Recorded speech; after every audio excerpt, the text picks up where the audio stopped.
Hi everyone. Today I'm continuing on with my year-long series, 50 movies from 50 years ago, the films of 1972.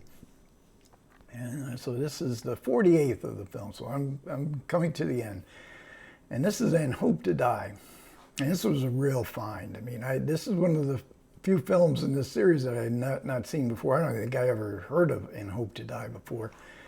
It was directed by Rene Clement. That's Robert Ryan, Jean-Louis Trintignant, and Aldo Ray in the cover. Jean Gavin is the fourth person in this on this cover of this Kino Lorber movie that has absolutely fabulous print from that opening shot. I mean, on this TV over here, this film looked absolutely incredible. It doesn't mention on the back cover. It doesn't mention what restoration was done, but maybe Studio Canal. But I mean, this print is just magnificent. I was mesmerized by the colors and just the detail. But it's a crazy movie. This is the world of movies. I mean, movies don't get much crazier than this, but a crazy in the sense of having a lot of fun. And it is in the tradition of the period of Euro crime film.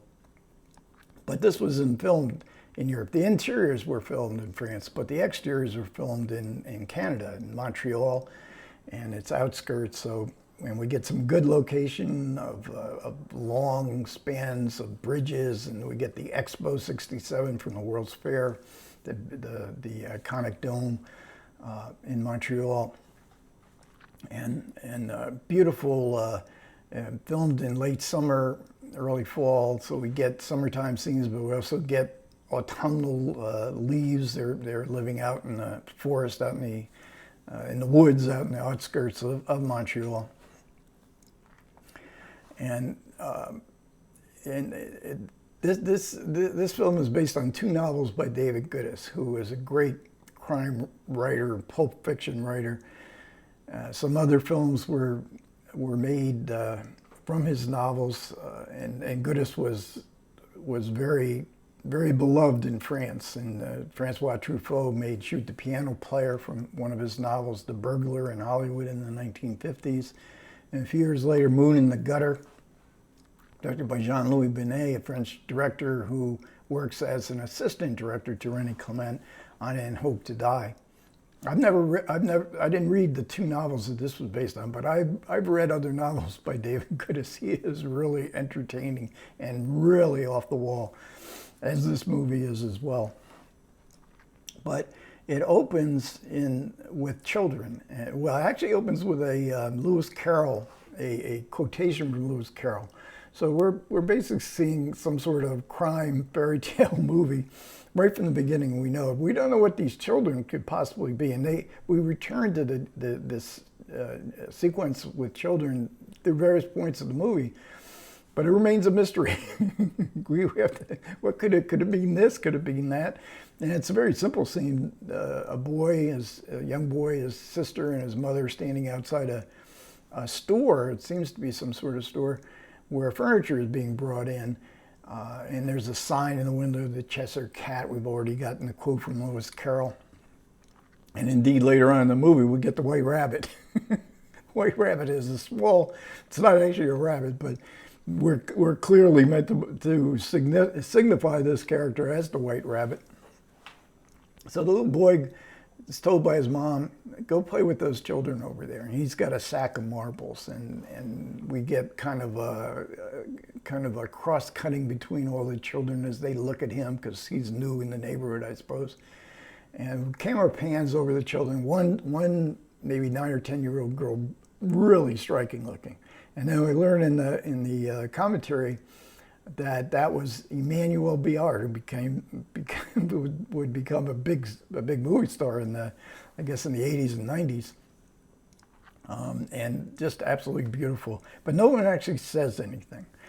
And then we cut to another opening, and this is we see three rather shifty-looking, gangster-type-looking characters on the platform of a train station. And one is playing the pan flute, and we get intimations of Ennio Morricone and other films. And a train pulls into the station. They're standing on planks. The platform is all planks of wood.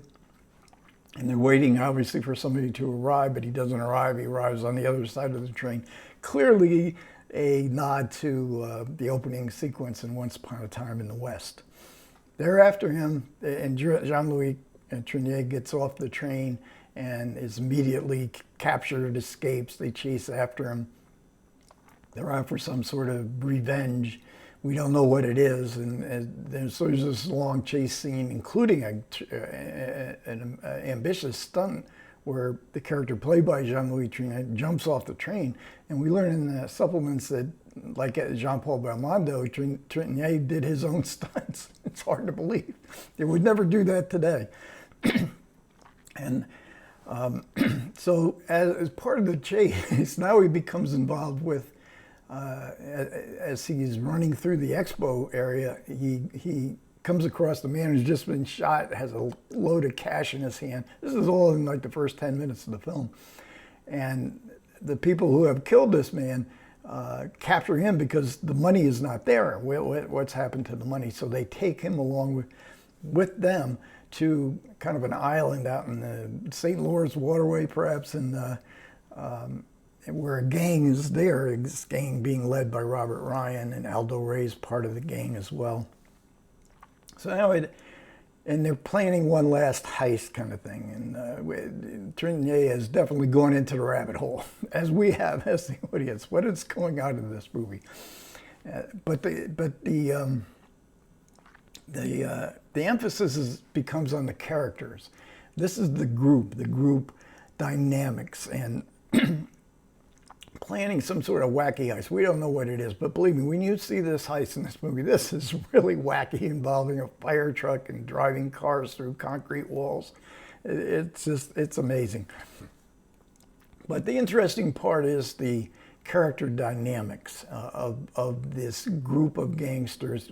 Two women involved, one young woman, and I read whatever reviews I could find of And Hope to Die, and also in the commentary, and nobody seemed to pick up on, and so perhaps I'm wrong, but this seemed to be, this whole group dynamics seemed to be so much a part of like Howard Hawks' movies, like where he would get a group of people together. Clement frames the characters, and he tries to get all the characters as much as he can into the same shot.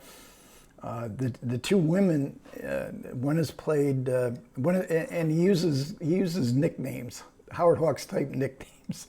So one of the characters, played by Leah Masseri, she's called Sugar, and then the younger woman, played by Tish Farrow, Mia Farrow's younger sister, is called Pepper. And, I mean, this is pure Howard Hawks. Angie Dickinson, Feathers, and Rio Bravo, and Brandy. I think that was the Elsa Martinelli character in Hatari. Jean-Louis Trintignant gets his own nickname. He's called Froggy. I think the thing I enjoyed the most about this film was seeing Robert Ryan and Jean-Louis Trintignant act together. I mean, Trintignant is often associated with intellectual art film type movies, The Conformist, My Night at Maud's, but he was an action, he played all kinds of parts, and he's so convincing in this film. Like I say, he did his own stunts. Robert Ryan was very ill at this time. I think he had 3 more movies in him. He was working at a furious pace before he was too sick to work anymore. He looks sick, but he gives it his all. Robert Ryan always gave it his all. And then Aldo Ray, too. Aldo Ray had been with Robert Ryan in, what was it, God's Little Acre, and one other movie together. So they knew each other. At this point in his career, Aldo Ray was somewhat on the skids, and he kind of looks it, but he's really good, and he does his dialogue phonetically in French, And then he learned the language well enough that he actually dubbed his own part into French. Who would know Aldo Ray spoke French? But that didn't work with Robert Ryan, so he is speaking English, and although he had then dubbed into French. So the film, like I say, it's a long movie. I was never bored. What is it? 2 hours and 20 minutes, 140 minutes. But in the U.S. in 1972, it was released in a vastly truncated version. I think they took 40 minutes out of the film. I don't know how you'd make any sense. I mean, part of the fun of the long version is trying to make sense of what's going on. The 99, if they took 40 minutes out of this film, I would have been totally lost. And indeed, Vincent Canby, the #1 film critic of the New York Times in 1972, he put And Hope to Die on his 10 worst movies of the year. So there is a commentary with Howard Berger, Steve Mitchell, Nathaniel Thompson. It's a very chatty kind of conversation. A lot of great, I mean, these guys know film through and through. So there's lots of great information there.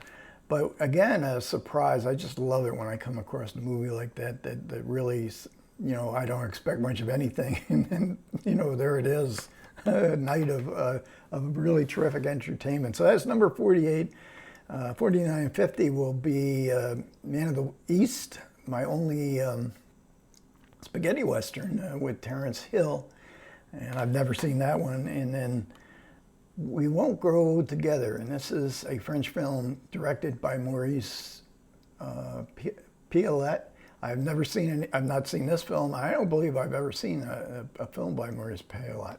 So that'd be 50. But then I'm actually going to do 51. So if you stick around till the end of the year, I will cover a pretty obscure little film that's in a class by itself, I think it's safe to say, amongst the films in 1972.